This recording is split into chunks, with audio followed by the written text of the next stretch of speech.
আমাদের নেত্রী মমতা বন্দ্যোপাধ্যায়, আমাদের সেনাপতি অভিষেক বন্দ্যোপাধ্যায় বীরভূম জেলার শ্রেষ্ঠ চেয়ারে শ্রেষ্ঠ লোককে বসিয়েছেন এবং এই 2-3 বছরের মধ্যে যে উন্নয়নের ধারা সারা সেই মোরারয় থেকে শুরু করে যদি ধরি আমি খয়রস লাভপুর থেকে শুরু করে প্রত্যেকটি প্রান্তে তার ছোঁয়া, তার উন্নয়ন, তার যে যুবক উঠতি যুবকের যে জোয়ার প্রত্যেকটি কোনায় কোনায় আমাদের পৌঁছে গেছে।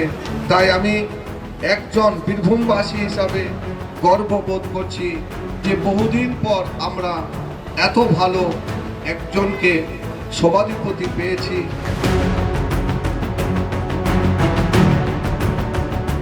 এ যেন উলট পুরাণ। বীরভূমের সাঁইথিয়ায় মাঠ পলসা গ্রামের রক্তদান শিবিরের আয়োজন করা হয়। অরাজনৈতিক কর্মসূচিতে বক্তব্য রাখতে গিয়ে কাজল শেখের প্রশংসায় পঞ্চমুখ। অনুব্রত অনুগামী নরেশ বাউরি দিলেন দরাজ সার্টিফিকেট। দীর্ঘদিন কোণঠাসা থাকার পর কাজল শেখকে শ্রেষ্ঠ সভাধিপতি বলে আখ্যা দেন দুবরাজপুরের প্রাক্তন তৃণমূল বিধায়ক। তবে সংবাদ মাধ্যমের সামনে কিছুটা রাগঢাক রেখেই কথা বললেন নরেশ বাউরি। শারীরিক অসুস্থতার কারণ দেখিয়ে কোণঠাসা থাকার বিষয়টিও এড়িয়ে গেছেন। দেখুন, এটা এই জায়গাটা হচ্ছে সমাজ সেবা, রক্তদান শিবির।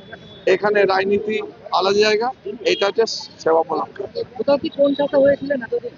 না, এটা কোনো ব্যাপার না। আমি নিজে একটু পা ভেঙে অসুস্থ, এটা কোশ্চেন সমাজ সেবা। বীরভূমের রাজনীতি নিয়ে কথা বললে প্রথমেই যে নামটা সামনে আসে তা হলো অনুব্রত মণ্ডল। তার অনুগামী হিসেবেই পরিচিত ছিলেন নরেশ বাউরি। 2016 সালের বিধানসভা নির্বাচনে দুবরাজপুর কেন্দ্রের প্রার্থী হিসেবে নির্বাচিত হয়ে জয়লাভ করেন নরেশ বাউরি। তার বিধায়ক হওয়ার নেপথ্যেও নাকি অনুব্রত মণ্ডল। একই সঙ্গে জেলার রাজনীতিতে অনুব্রত কাজলের দ্বন্দ্ব সুবিদিত। অনুব্রতর গ্রেপ্তারির পর গুরুত্ব বাড়ে কাজলে। দলের মধ্যে কোণঠাসা হয়ে পড়েন নরেশ বাউরি। পরবর্তীতে বোলপুর টাউন সভাপতির পদ থেকেও সরিয়ে দেওয়া হয় তাকে। এদিকে গঙ্গা দিয়ে বয়ে গিয়েছে অনেক জল, দাপট বেড়েছে কাজলে।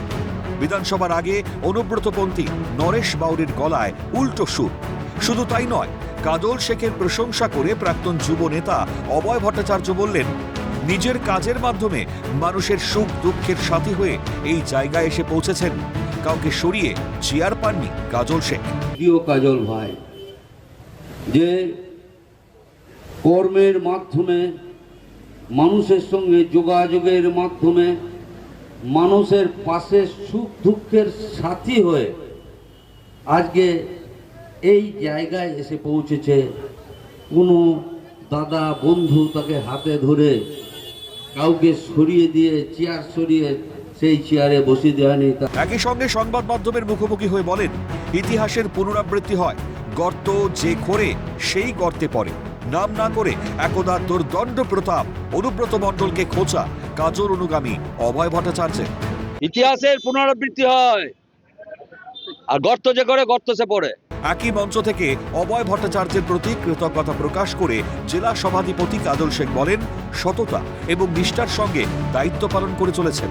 এমন একটা সময় ছিল যখন কাজল শেখের পাশে দাঁড়াবার মতো কোনো মানুষ ছিল না। সেই সময় আমার পাশে যিনি দাঁড়িয়েছিলেন, আমাকে অর্থনৈতিক এবং পরামর্শদাতা হিসেবে যিনি কাজ করেছেন পর্দার আড়ালে থেকে, অভয় ভট্টাচার্য মহাশয়, ওনাকে আমি নত মস্তকে প্রণাম জানাই আজকের মঞ্চ থেকে। বীরভূম জেলা সভাধিপতি আসন পেয়েছি আমি। মাননীয় মুখ্যমন্ত্রী মাননীয় মমতা বন্দ্যোপাধ্যায় আমাকে দিয়েছেন। সততা এবং নিষ্ঠার সঙ্গে সে দায়িত্ব পালন করে চলেছি। বিষয়টি সামনে আসতেই কটাক্ষ ছুড়ে দিয়েছে বিজেপি। দেখুন, এইসব বিষয়ে আমাদের প্রত্যেক দিনের অভ্যস্ত হয়ে গেছি। তৃণমূলে কে কার অনুগামী নয়, এটা প্রত্যেক দিনের ঘটনা। বীরভূমের রাজনীতি যেন এক রঙ্গমঞ্চ। প্রতিদিনই বদলাচ্ছে রাজনৈতিক প্রেক্ষাপট। অনুব্রতপন্থীরা একে একে ভিড়ছে কাজল শিবিরে, বাড়ছে বিভাজন। তবে কি অনুব্রতর দিন শেষ? প্রভাব পড়বে ভোট বাক্সে? উত্তর দেবে সময়। ভোলানাথ চক্রবর্তীর রিপোর্ট, ক্যালকাটা নিউজ।